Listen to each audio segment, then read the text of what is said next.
G'day team, Eddie231 here with another fun little video servicing another AMG that you probably haven't seen in my, well, you definitely haven't seen in my garage yet. I'll let you guess what it is first, just before we put it in the shed now. But yep, as usual, lovely summer's rain. Nice to sleep to the sound of it, but other than that, it's a pain in the ass. But anyway, we've got this car here, we're just doing a basic oil service on it, and we're doing a door control module. So our left door there doesn't work properly, so I'll show you guys what's going on with that shortly. I hope I've got a fix for it, so we'll find out, and you're going to see if I'm on the money or not. And yeah, we're giving it an oil change. Apparently it's been dealer serviced recently, but if we look at the screen, it says it's 11,000 Ks overdue, so I don't know if I would trust that. Can you guess what car it is? It's a lovely spec. Probably a little bit hard to tell. I guess this gives it away. It's not my wife's car. My wife's car's out there. And lovingly, she's blowing the rear tyre on it, backing into a curb by accident. So that's great. So I need to fix that. We won't do that on camera because that's boring. But yeah, this is a 166. Sorry, not a 166. It's a C292. So it's a GLE. And not just obviously any GLE, it's a GLE with the AMG logo on it, so it's a GLE63. So it's pretty special car here. Mute our Kiwi radio. But yeah, it's based, so if we start her up, can we actually see the oil level through this car here? Oh, look, there you go, there, B6 overdue, 11,200 kilometers. If it's a dealer service car, surely they wouldn't forget to reset the service light on it. But anyway, we'll do a little dipstick test and see what's actually in the oil for a start. I'm not even sure if this works. If I hold the phone button and OK, do we get a menu? Oh, you beauty. Okay, right. Assist plus, OK. Sorry, no, we don't want to do that. We don't want to reset the service yet. Vehicle data. Maybe not. No. No, we don't get any of that. Okay, no oil level here. I think the M157 is a dipstick. Anyway, let's stop. I'll stop talking. Let's go. Start her up.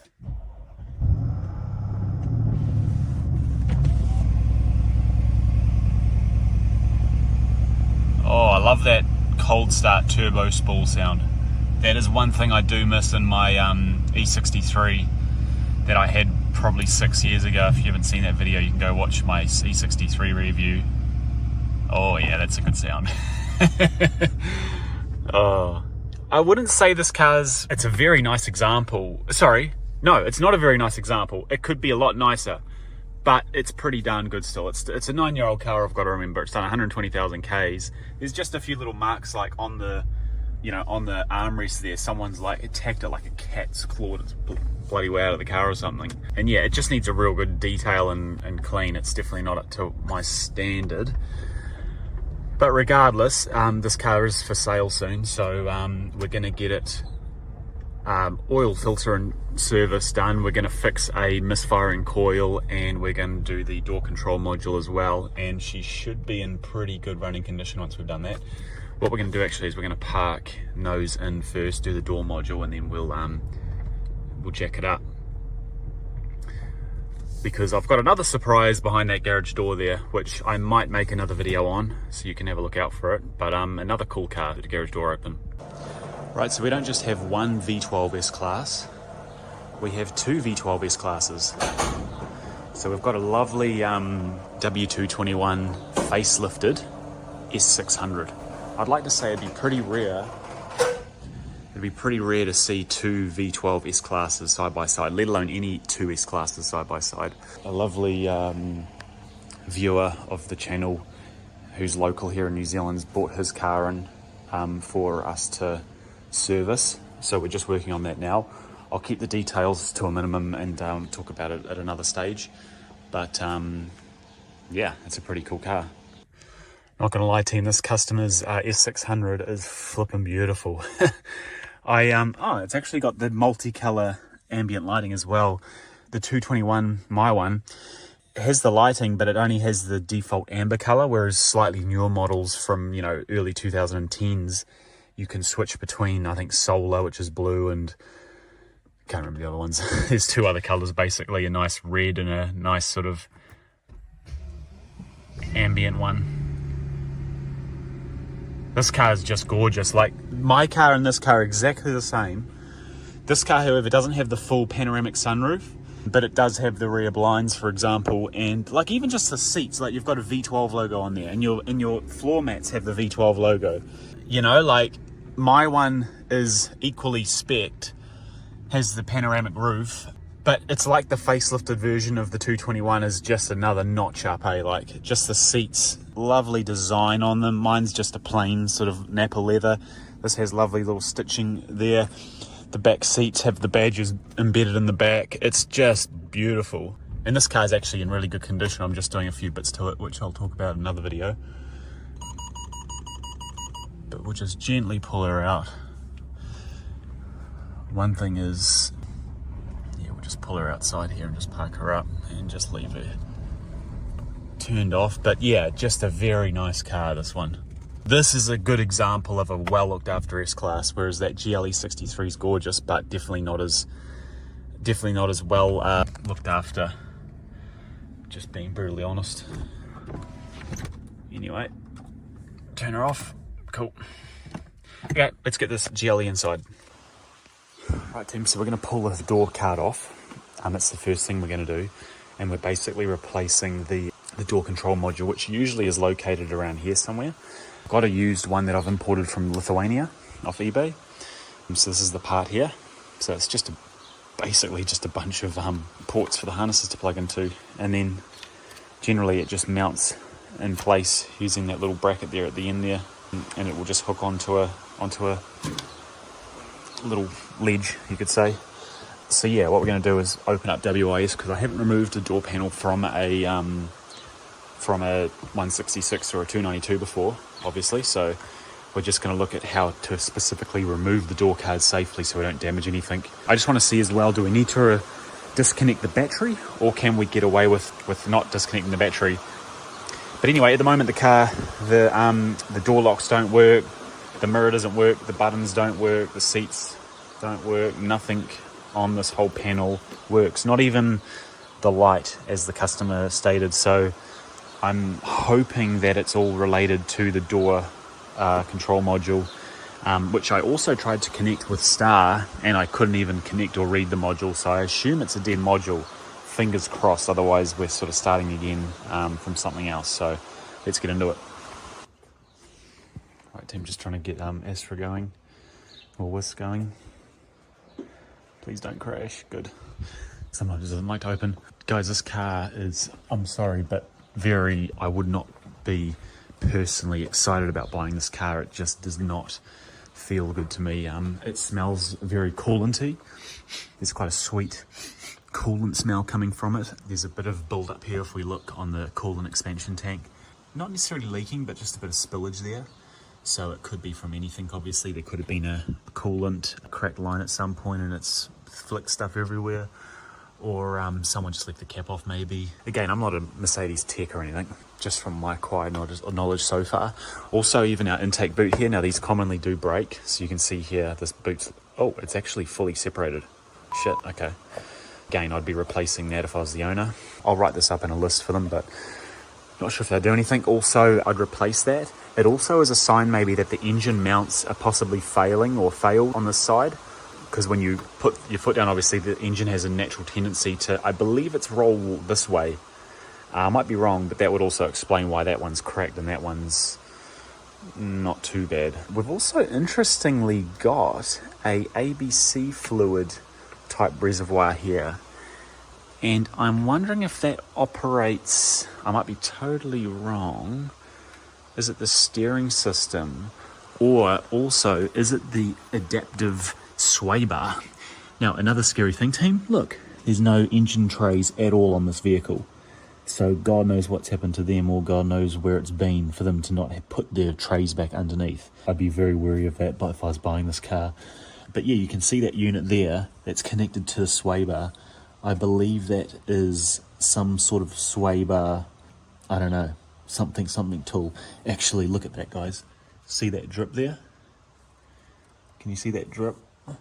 It's leaking coolant from down there. So we won't worry about it right now, but there's even coolant leaking down there as well. Far out. This is not good. Okay, we're going to have a good look at that, guys, once we got on the hoist. So this is a bit more of an exciting episode here. A little bit more happening. We've also got, as you can see, a little bit of oil build on the exhaust side of the camshaft magnets. So you can see just down there, so there's a bit of oil leaping out of that camshaft magnet. Not the end of the world, but I'd definitely be replacing those. The wiring harnesses look fine though, because I know the wiring harnesses can get wet. Again, we'll have a look at that as well, potentially. I'm also keen to see what our coolant level is in this at the moment. I imagine it's relatively low. It's low, and I don't even know if it's the right coolant, to be honest. It should be a blue, from memory, coolant, not a green. Again, remember, we just looked underneath, it was dripping a red coolant. Oh, God, okay. This engine is definitely not in healthy order. I bet you money that it hasn't been serviced either. Again, for an M157, not being serviced in 11,000 Ks is not good at all. So let's just keep working on the door anyway, get that done, get one thing fixed, and we'll move up to getting it on the hoist.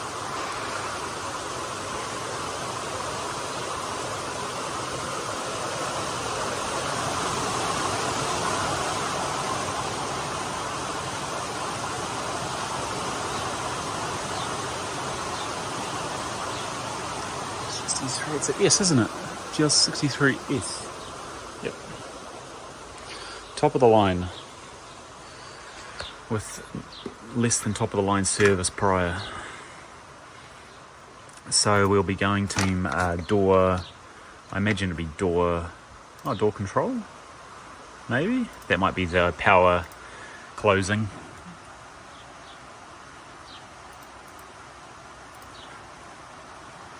Oh, it's checking the door locks. Okay, no, don't worry about that. Let's just skip towards me getting it sorted.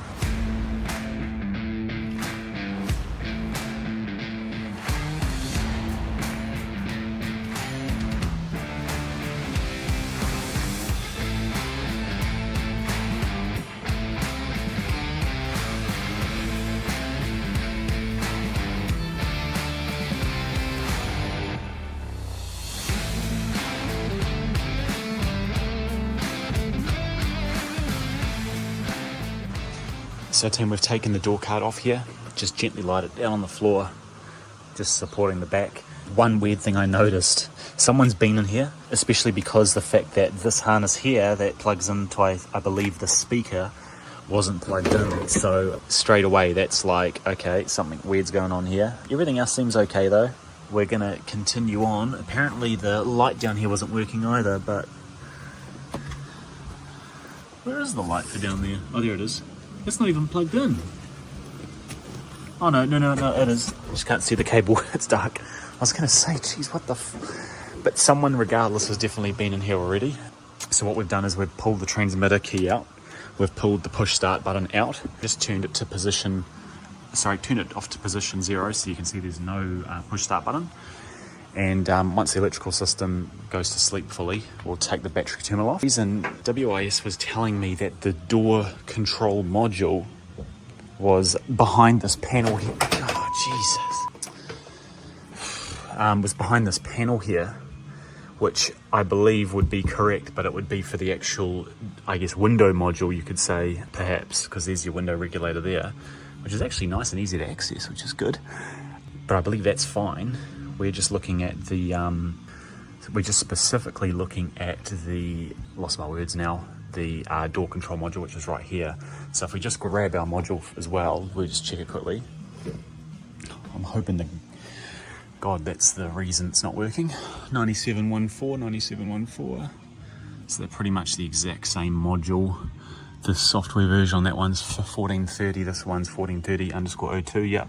So they're both basically an exact replica, these two modules here. All we're gonna do is, pull our battery. Look, even that's not on. But all the other doors have their AMG lights on, so. But anyway, we're gonna, unplug the battery and, pull this off. When you're removing the door, team, again, WIS says you have to remove this. this plastic shield here, which I've done anyway, but you don't have to take it fully out. You can just sort of pull it out here and it'll give you enough room to access this little pin. So when you're taking the door card off a GLE, do not pull it off without taking this out. So just get some long nose pliers, and you can basically just pull the little retaining clip out and then pull the whole clip out. See, so this just goes in place and locks it in. So don't forget that, because you're going to rip and break something if you don't pull that out. But literally, to pull the door card off, it's actually pretty easy. It's just really that screw there and that rivet, and the rest of it's just gently prying with a wedge like this the clips off. And ideally you do it in a way that doesn't destroy the clips. So luckily all the clips on this car are still in position and are perfect, so thank God for that. I don't have to buy any new clips. So just take your time, don't rush it. All our lights are off now. Let's undo that negative terminal, and we'll just chuck a cloth under it so it doesn't accidentally connect while we're in between that job. So I'm going to probably do it from the other side actually, but again, just keep your key there away from the car so it doesn't go into an awake process at any point. But yeah, the bolt for it is a 10mm socket. Oh god, yeah, 10mm.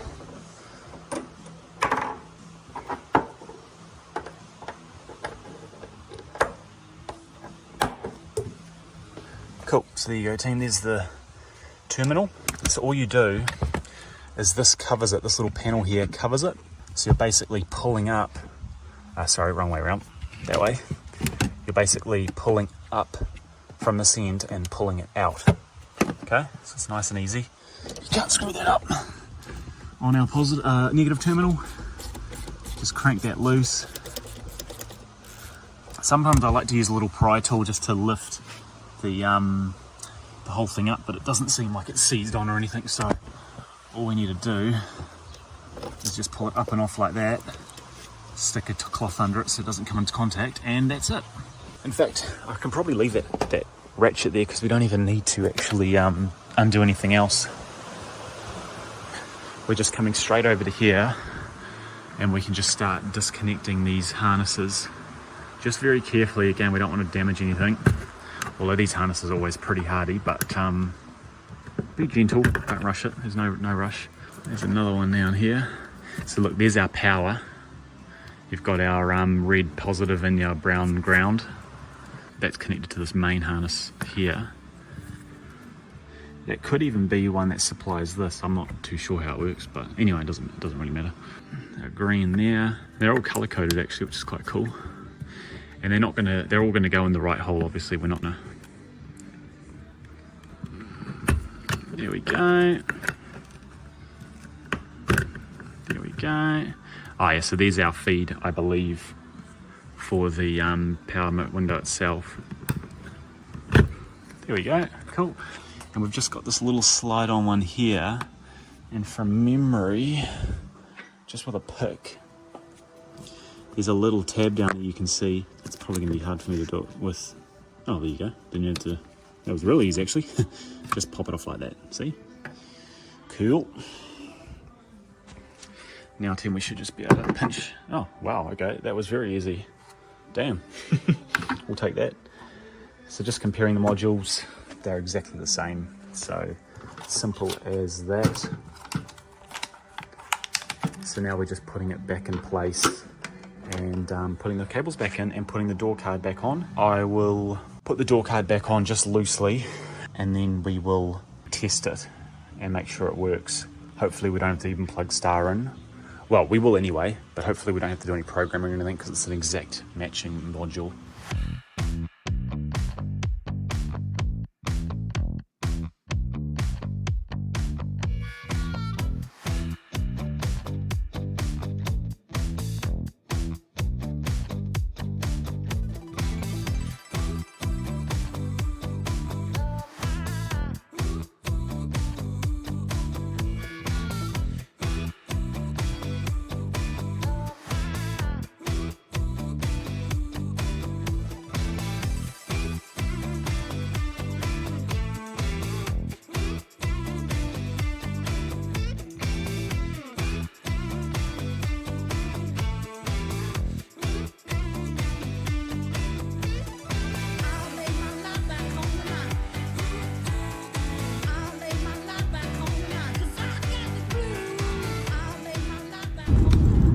team, a quick coffee update. I'm still gonna go get a coffee because I'm still working on this car. So we've put the new, we've put the module in, and we still have an issue with the communication between Star and the Star diagnostic and the module. So we still have nothing working. So ultimately there's either something wrong somewhere else, or it's another faulty unit, or something's causing the unit to fault. So off camera I've just pulled out one of the connectors and tested the voltage, and basically the voltage needs to be between 11 and 15 volts, and we're at 11.3, so we've got perfect voltage to the module, but there's no CAN bus communication with the module. So it's causing a bunch of errors on a bunch of other modules that can't talk to the front left door control module. So I'm still sort of beginner level at CAN diagnostics and understanding it, but I have gone into Star and basically found a diagram or diagrams that tell me that for a start the front left door module is a part of the CAN B network in the vehicle. So you got CAN B, I think CAN A, CAN D, and most networks and fiber optic and all these other ones. But anyway, it's on CAN B, and it's part of the interior CAN network, CAN bus. And basically the front left door control has a single connector, obviously, with the power supply and the CAN low and high cablings or wires, and they plug into a module in the just behind the B pillar, so in the back left seat, just in the front of the back left seat under the carpet, there's a unit that receives those, that plugs, those cables are plugged down into, and that code is X30/7, so that's like the identifier for the module. Just stop here and let this bloody supermarket delivery vehicle get out. But yeah, so we've got the module here on the door, then we've got this receiver basically where the wiring harness goes from the door control module through the door connector, the main door connector, then into this X30/3. I guess you could see like a receiving unit, like a CAN receiver. So to be honest, I'm a bit buggered if I know what to do, but what I think I will do is get down into that area. We'll get down in there, we'll pull the paneling out, we'll get to that module, the X30/7 module, and we'll take the power off the car, and we'll just unplug, assuming they're plugged in, we'll just unplug everything and give it a clean and electrical cleanup, just in case, you know, it's a module that's low in the vehicle. You know, if there's been a liquid spill at some point in that vehicle, in that car, water's got in there or something and it's corroded the terminals or whatever, that obviously could cause a CAN connection error or issue. So other than that, like, I don't actually know what you'd do. So anyone here who's an auto electrician and is familiar with Mercedes CAN networks, it'd be cool to understand what the proper diagnostic process is. So look, I've already spent 4 minutes blabbing on again. Let's just cut to getting back into it. I'm just going to grab a coffee quickly because I think we're going to need it. This is probably 4 or 5 hours later since we got our coffee. Been trying to diagnose this damn door, okay? And I've found a solution. I'm just going to walk through what I've been doing. So we've got AliExpress special here, which is actually bloody good. Voltage meter, DC voltage meter, that obviously the car runs on DC volts. We've also got an ohms meter, which I've sort of just been learning about today, how that works properly. We've also got an oscilloscope as well, which I couldn't really figure out trying to look at the CAN network. I've been measuring the ohms of the, so this is the power supply here, right? So we've got the brown's the ground and the red is the power, right? So I was just measuring before the voltage of this harness here, measuring the voltage of the harness, and it was about 10.8 volts. It was roughly, yeah, around 10.8 volts, okay? It was around 10.8 volts. This one here, I pulled this whole door off just to measure this one. This was about 11.8, and I couldn't figure out for the flippin' life of me why it wasn't working, why there was a difference. I measured the resistance between the ground connector here, this little pin, the same on that one, very little resistance, which is apparently a good thing, so that's good. The positive on this terminal still read, 10.5 volts, which really wasn't enough. It wasn't really enough, to be honest, for what we needed. But this one was reading 11, so I'm like, why would this read slightly lower and this reads 11 fine? Again, the ground was working, there was no resistance, so that didn't make sense for there to be an issue with the grounding. Yeah, there was a power supply to the thing, but it was below. So Star was saying to me, is it between 11 and 15 volts? When we first read it over there on the camera before, I think it was like 11.2, which is enough in theory, but it was still not communicating. So I've been literally just plugging this bastard into different parts of the car and measuring resistances and measuring voltages and figuring it out. But I've just found out something that I'm sharing with you right now. See here, we've got the harness for the door, right?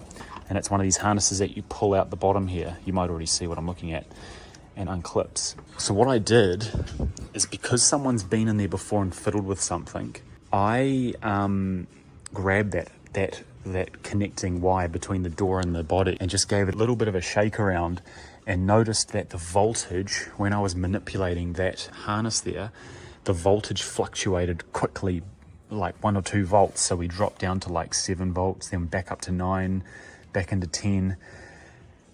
Whereas I did it with this one, and it maintained a steady 11.8 volts roughly. So then I thought, okay, let's pull this harness off. And you might have already seen it, team, but look at this. This sucker's like burnt out. And actually, oh fuck. Actually, even there, you can probably just see it. There's a little pin that's been snapped off. Okay. So, that's our issue there. And you can actually see as well, team, the, I might be incorrect, but I believe that might be the fiber optic or some other, is it an LIN network or something, connecting? What I'm worried about now, this harness is obviously short-circuited somehow, God knows how, against the car. And if we just grab this torch here, I bet you if we just put our little mirror, reflection mirror in here, it looks like one of the pins has snapped off the actual door harness itself. You probably can't see it, team, to be honest, I'm sorry, but if we just get the camera on a tripod here, God knows how it's bloody short-circuited, like if water's got in there or something, but it's literally like burnt. The top looks good. There's 3 connectors and we're missing one. Yeah, so there's this one here that's wedged in there and it's burnt. Oh, fuck, that's so strange. So basically we found the issue. The question is though, is it fixable? Initially I would say yes, but then also now looking at this one pin here that's snapped off, that's going to be a problem. Let's figure out what's going on here. I'm just going to have a look at WIS and see this. Look at this specific connector here. We're going to look at this connector and see what this pin is. Number 4. It's got a number on it. Number 4 pin. See what it connects to, because it could be the actual door control module here. Just bear with me. So team, we've got the pin out. It's basically sheared off. Bizarre. I don't know how. I really don't know how that happens, because the harness is locked in place. Like how does it bend and and separate from the actual board in the car? So I've got a piece of wire here. Now, obviously, you might know me by now, or you might personally, if this was my car or a customer's. Obviously, I've suggested the customer to replace this piece here. This is fine. This just needs a clean, I think, and it will be good as gold. It's a little bit dirty and messy, but without having to remove the entire harness and start from scratch, I just suggest replacing this, obviously, because that pin's snapped off. but the customer wants to fix the car as it is without having to replace the harness. So what we're gonna do, again, not something I do on my own car in the slightest, I would never do it. It might work though. We're gonna cut a little bit of this wire here and firstly clean that harness, give it a bit of electrical cleaner, clean the inner harness there as well, the inner connector, and then we're going to cut a piece of wire, insert it into that faulty pin and see if that works. Not what I'd like to do, but let's see if it might give us something. So we're gonna get the electrical cleaner and get onto that now.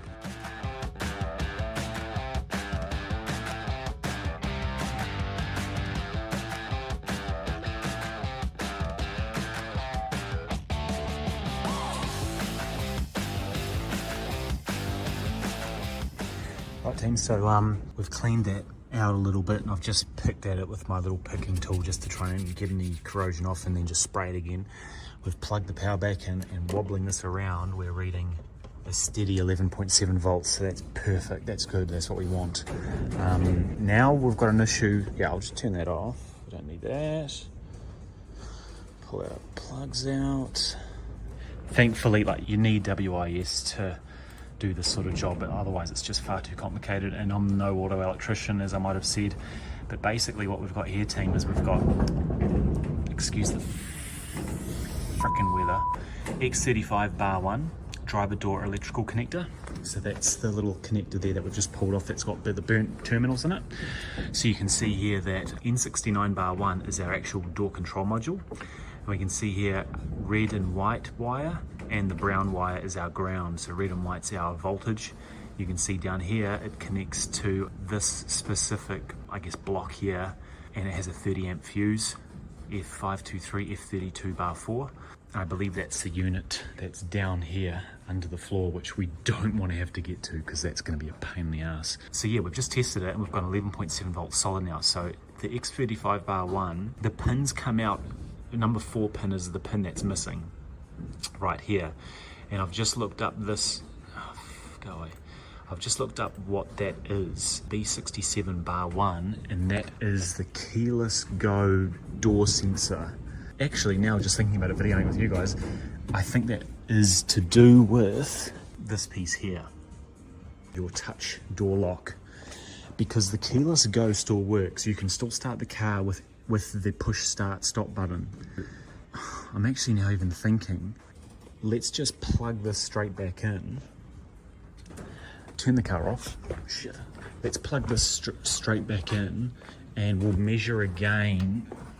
Yeah, and see, I've pulled it out with the battery still in, which isn't the best thing to always do. So we've now got an airbag light, but we'll be able to reset that, so that's fine. So what we can do now is we can plug this back in. So I'm just going to turn the power off again to the car. I'm just going to pull the battery off. We'll stick that in. Let's just do it now, team. We'll stick that in.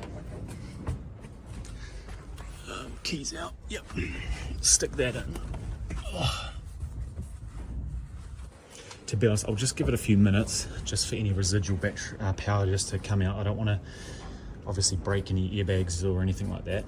But yeah, we'll stick this back in and we'll do the exact same measurement again. So we'll get our voltmeter here and stick it in here. So these pins here, this far right one, that's the number 22, I think it was, on the harness there, and that's the 21 ground. So then hopefully we can read 11.7 out of that. The only other problems we're going to have now is obviously our unless I try and replace that pin, our locking on the left's not going to work properly. But again, I'll ask the customer, you know, do we want to fiddle pulling this whole harness out and trying to resolder in the pin, or do you just want me to leave it and at least everything else is working? Hopefully, because another consideration is this fried as well now. So have I fried the spare door control module?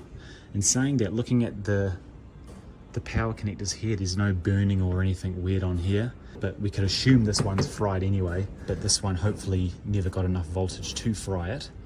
But we will test that voltage in a sec once I plug that back in, so let's give it a go. Right team, a bit of an update. I was getting 11.8 volts off that, but I was still, no matter how much I cleaned it, only getting 8 or 9 off of this. So I thought I'd pop the harness out of the hole here, so I've pulled it out, there's a little tab on the bottom, here. You push that up underneath here, and it pushes this back in, and you can pull this out of the hole here, see? And as you'd expect, we open it up more and there's even more damage. This is why obviously it's really playing up. Yeah, it's getting worse and worse the more we look at it, unfortunately. But that'll explain why the voltage is so poor from it. I don't know what to do personally to fix this. Like, it's pretty bad. And so what I'm going to do is I'm just going to see if I can pull this out further and just keep digging.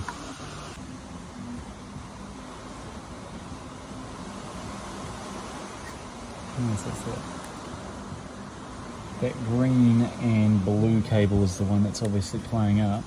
I've lost its pin. But even these are all flipping burnt out, eh? What the fuck? It's like something's been in there, like water or something, eh? And it's like shorted it. It just doesn't make sense. Yes, they're pretty filthy. So our middle ones there, those are the two ones that control our sip. Oh yeah, okay. Interesting. Let's just... Okay folks, so for now we're parking the job team. It's unfortunately just not going to work. This is cooked. I can't get a steady voltage to the door module.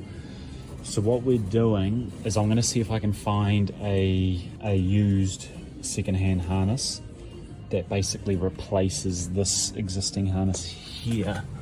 So it's basic. It's actually not that much. It's just this part here connects down to here, goes over to here. Yeah, it's a bit of a pain. I have to sort of pull those grommets out and unplug a few more bits and pieces. But if we can replace this harness, we should be, I think, back in business.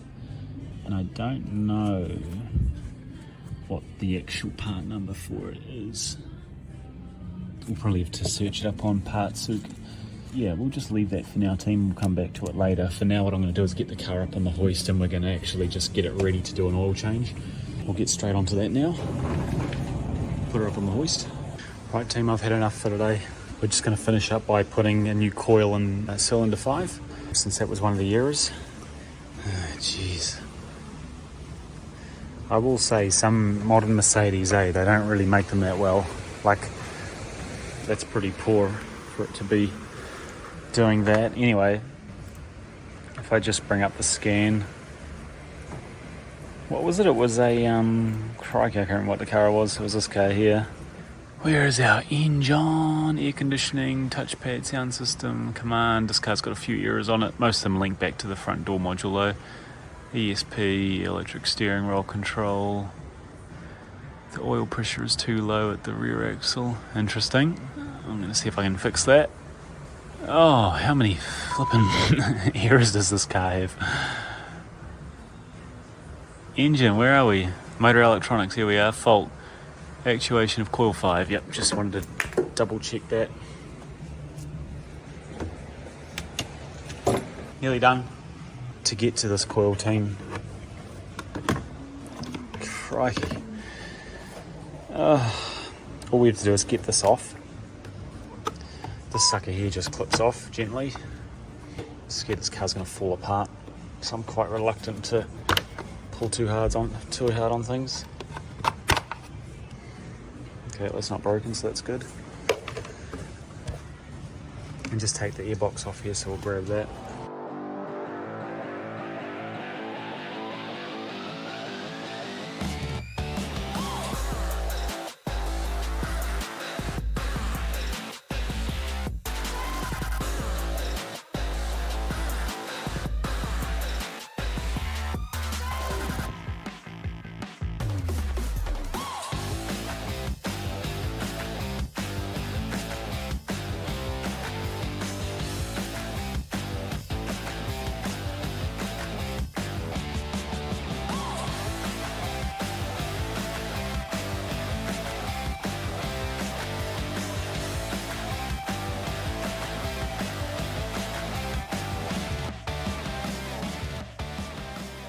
So we've just put the coil back in, we've put the covering on, just to make sure both of those torque screws are not too tight, but tight enough. We've got our air intake here, and unexpectedly it is absolutely filthy. You can see the sort of oily dark marks down the back there. This car is disappointing. I'm sorry, it is not a car I'd buy. Like it's probably fine, well, it'd probably be fine with a bit of work, but it's not a car I am at all in awe of, especially compared to the V12 outside. It's in such nicer condition, and it's 4 years older than this is. I'm going to see if I can get the customer to do these filters, because it deserves them. And yeah, just make sure you've pulled anything blocking your intake out before you put this back in, because you'd hate to suck that into the engine. And just don't forget your air sensor at the back here, like that. And also just be careful, guys, you don't pinch the bottom of the rubber hose here. Sometimes you'll clip it and you'll catch it, and you won't actually fit the housing properly onto the intake cone, which obviously is very bad for getting unfiltered air into the engine. So just make sure you can feel with your finger underneath it, it's actually going in there, which it has, so that's good.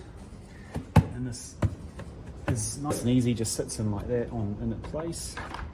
We've got a nice little flexi clamp tool here, just make sure you do both of those up again. I just looked at the oil as well.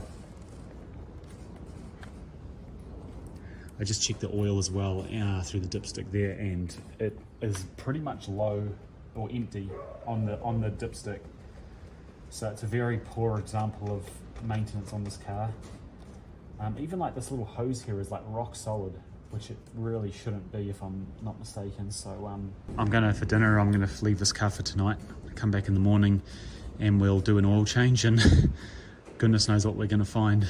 I'm definitely nervous. Yeah, have a good night, and we'll be back in a sec.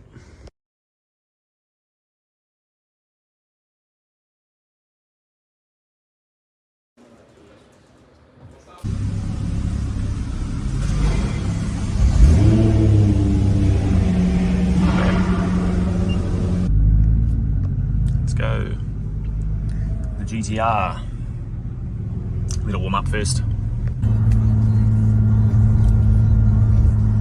Listen to this team.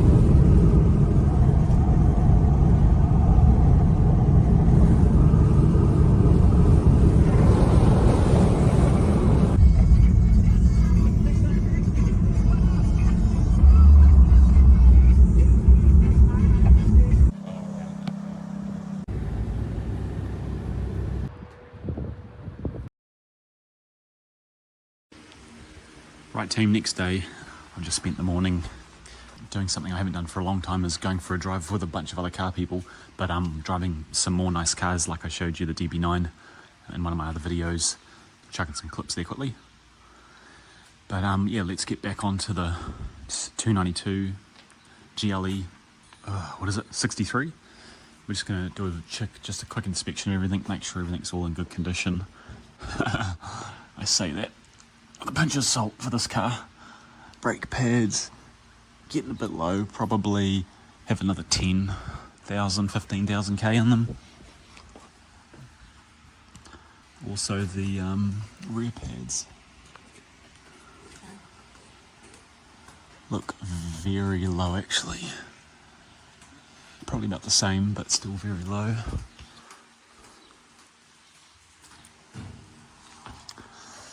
From below here, yeah, very low. Everything's filthy, obviously the discs haven't been cleaned up. Nice solid sway bar links, it's good.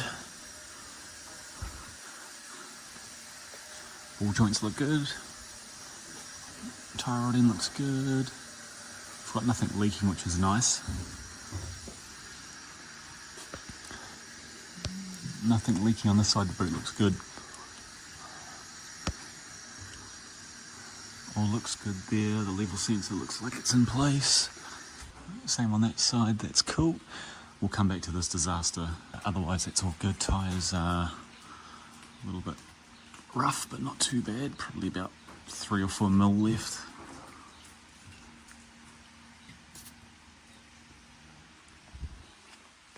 Yeah, those brake discs are pretty past their due date. They're pretty rough. There's a decent lip, and also you can sort of see the slight waviness of them as well. Rim's a bit curbed up. Oh, he's bloody not even that old. Week 24 of 2022, so they're from June 22 manufactured. This car's obviously done quite a lot of Ks in the last couple of years to wear through those tyres that fast. The rim itself looks good. No obvious cracks. It's good. This one as well. At least the tyres are like new, at least. They're in good, relatively good condition. Yeah, no, that's not too bad. But yeah, obviously under here we've just got all this panelling missing, so God knows who's got it. But that's pretty disappointing for a start for a pretty much 9-year-old Mercedes. Oh, now here you go. So we've got our main control arm bushings. So you can see that split there. So that's fully split, and to be honest, it looks like the bottom one there is all fatigued and also splitting. It is the original based on the timestamp. So they've done, you know, 120,000 Ks. Same with that one. That's in pretty poor condition as well. Lower rear control arm bushings need to be replaced on this, definitely. Pretty poor. Moving back here, exhaust, rear transfer case, and the gearbox looks good. No oil leaking, which is nice. And this is a 7G Tronic, I believe. Not too much play there. No.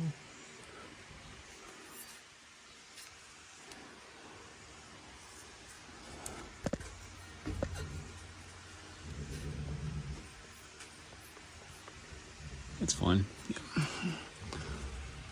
Just a tiny bit of play. I would imagine that would be acceptable though.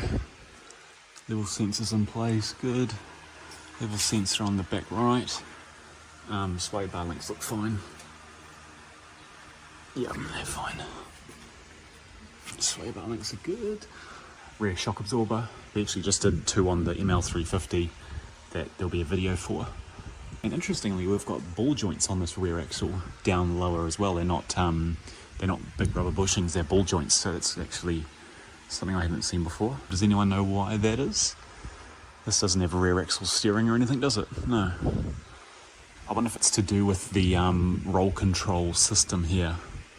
So we've got our big sway bars with this hydraulically actuated roll control mechanism. I don't even know how it works, to be honest. I imagine it manipulates these 2 outputs from each side to counteract the roll of the car and change the stiffness of the roll characteristics in sport driving. Obviously subframe bushings are fine. Won't have to worry about those at this stage. We've got a little bit of, God knows what that is, wrapped around this rear here. Not that it's going to do any damage, but we'll just get rid of it so it's tidy. Cool.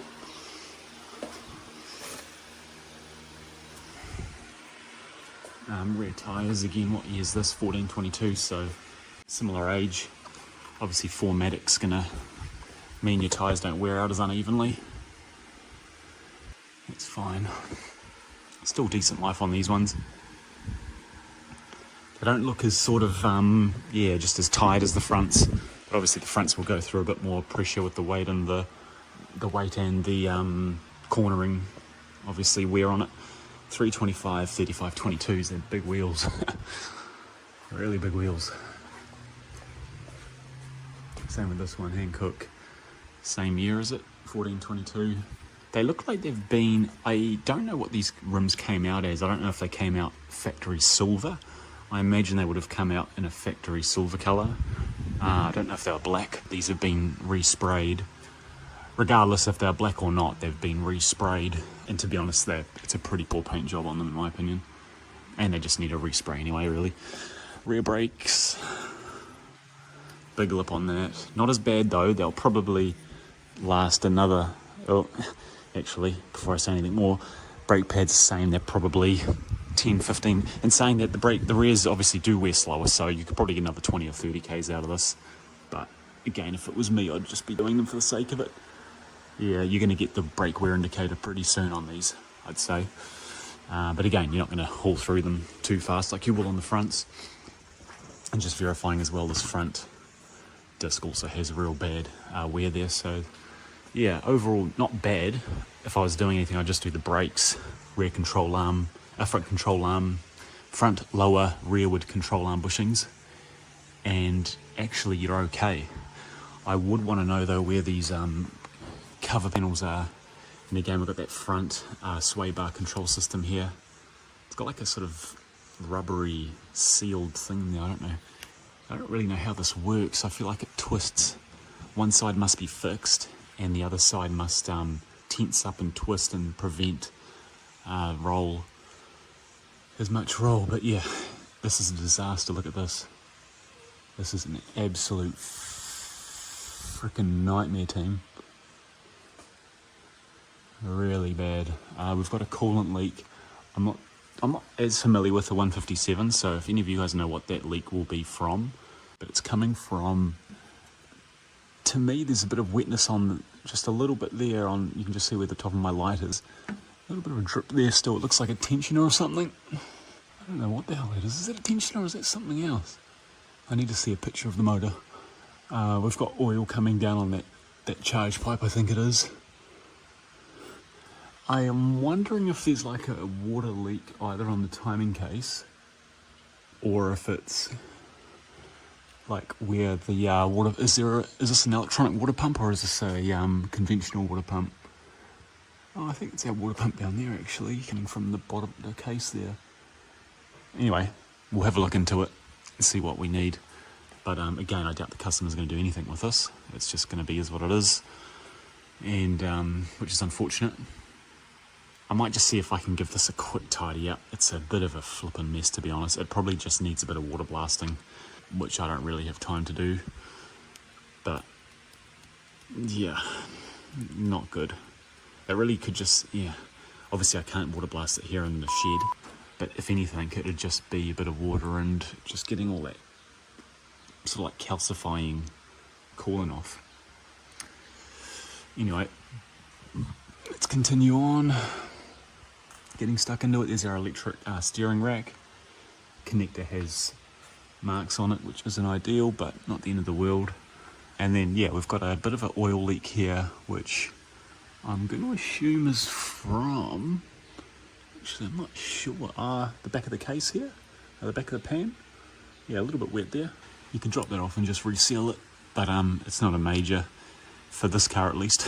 It's got way worse problems to worry about. And also a little bit of oil weeping from, oh, I'd like to say, somewhere above the exhaust. And on the back of the timing cover there, the oil brake is wet as well. So there's quite a lot going on, to be honest. I'll summarise it to the customer. I don't think they're going to care, to be honest, which is a shame, but the car's moving on, so at least we'll get some fresh oil in it, get her looked after, get her sorted in that regard. So we're going to drop the oil out now, team. We'll just crack this 13mm nut off, bring our drain over and see what we get out. I'm curious to know how much oil's in the system currently, so let's get stuck in.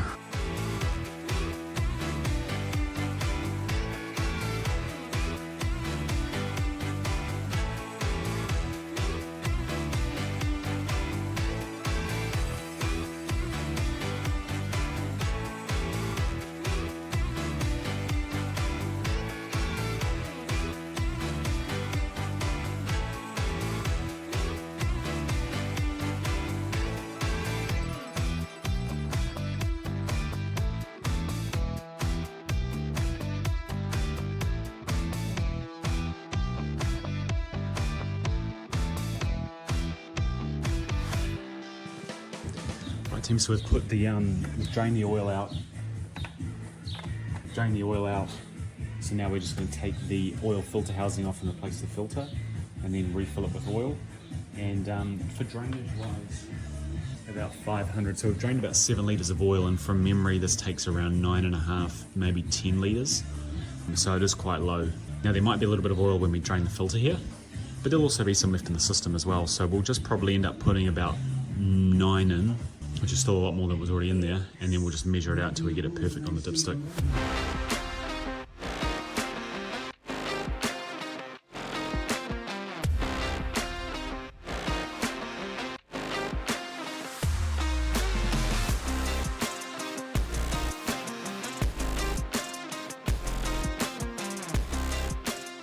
So team, the new oil filter's put in place. We just cracked this one off here. It's a 27mm. Pop the old one out, and that pops into the cap. So that goes into the cap. So this is the way it faces up in the engine.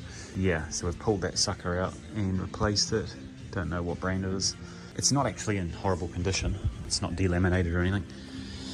We've put the new one in. Just make sure you lube up the O-ring before you put it in, because if you put it in dry, you could end up tearing it and causing an oil blowout. So we don't want that, especially on an AMG engine. So now what we're going to do, team, is put the oil back in the car. We're going to put our oil in. Obviously this is a pretty later model M157, so it should have the double timing chain. That actually doesn't look like it to me, but I might be wrong. And it looks like this has been replaced as well at some point, just based on the use of these types of clamps, which isn't normal. This is where the coolant issue has come from, I bet you, just thinking about it. So this hose here comes through here. I bet you that this here, something's here is blowing, and that's what's put the coolant everywhere, because it is sort of everywhere, and that's what's dripped down the front there. So that'll have been what that's from. Anyway, let's just look at WAs quickly. Engine oil 8.5 litres, sorry. That's the oil level size of this engine, 8.5. So we've drained, where's the measurement? I can't remember. We've drained about 7, let's just say 7.2. We want 8.5 put back in. I'm going to go with probably 8 litres, and assume there's about half a litre still in the system here, if not even slightly more. So 7.58. Cool, let's do it.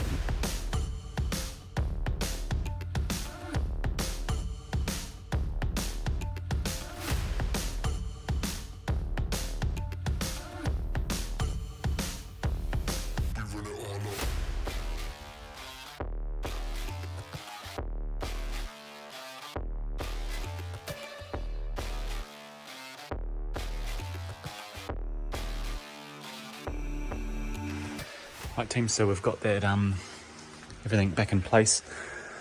Put about 7.9 litres of oil in, oil caps back on, filters in place, engine covers are on. I've just given it a quick wipe just to show it some respect.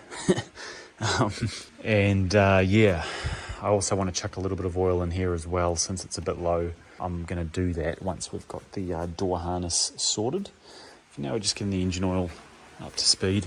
Oh, what the heck, maybe I'll do it now. Anyway, we'll start her up. Nothing's in the way there, that's good.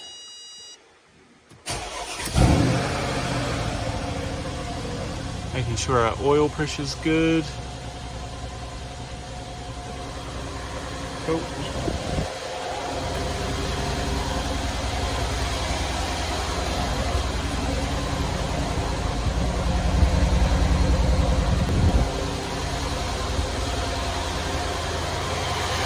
Everything seems to be running well.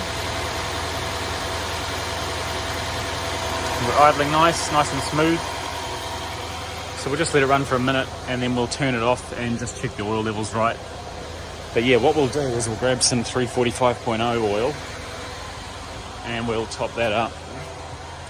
We'll suck what's out at the moment and refill it, because I bet you it is 345, yep.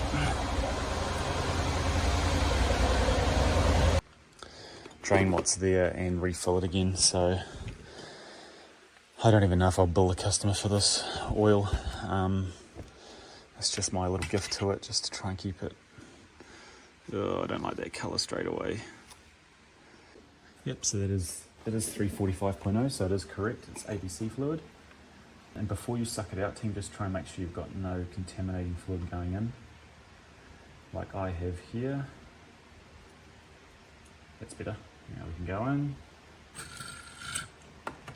Crikey, it's barely even got anything in it. Shit. And what colour is this? Oh, not a good colour at all. Oh, far out. It smells terribly burnt too. Oh, no.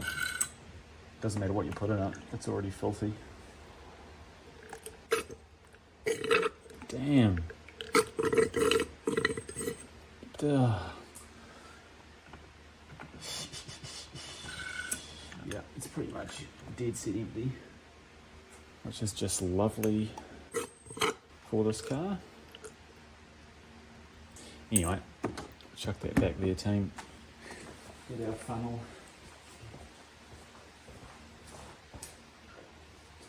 So on this car with the active roll control system, and I imagine the S63 as well with ABC suspension, your pump, the main pressure pump is here. So there was high pressure lines going into it on the top here.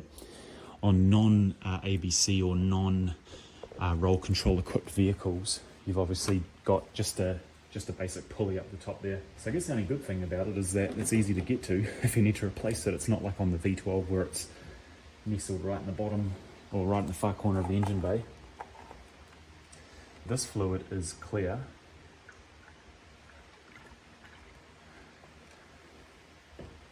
And plenty full as well. Oh. Damn, that was a good guess. Filled right to the correct mark. It's about 20 degrees ambient temperature, so that's good. That job's done. Best bet, your best course of action here is actually to properly flush it through. So in saying that, I might, depending on how long we've got this for, I might drive it a little bit, then reflush it again, and then again, maybe 2 or 3 times, and then you'll fully get all that old fluid out. But it's a start at least anyways. Let's remeasure and get her out of the garage. My team, all sounds good. Oil level's fine. We just chucked another 200 mils in, and it was right at the top level, so it was perfect. So she's all happy. She's holding temperature well. Obviously the door's still unplugged, so we've got a lot of issues with SRS warnings and blah blah blah. But for now that's fine. We're going to park the car up and just road test it in the morning, and likely replace the main door harness there.